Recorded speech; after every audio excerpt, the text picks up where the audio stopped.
Enjoy this final lap.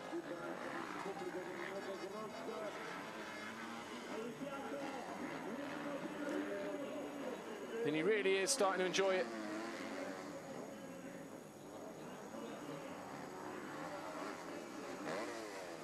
Done the hard work early on. Jeffrey Herlings, that's the Orange Army. Move in. Blowing kisses to the Italian fans here. He's 26 seconds clear of Tommy Searle when he came over the line, so he knows he's got enough in an advantage.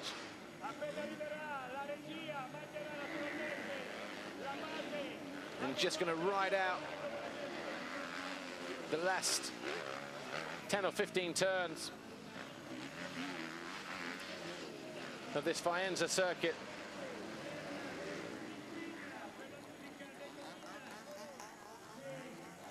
Our Italian announcer down there on the ground as well, getting ready. He's going to be right in amongst the thick of it.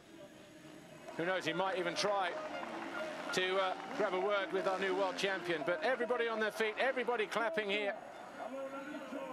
Jeffrey Herlings, they've seen 2 world champions crowned.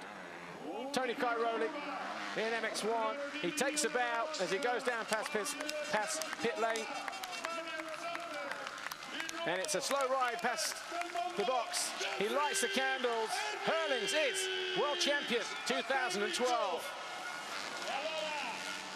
And he'll ride around to the team and the fans, the supporters, the sponsors, right into the arms of the gang as they try to get there. There you see Freddie Mercury, we are the champions. The music, and there is Dirk Grubel dressed as Freddie Mercury.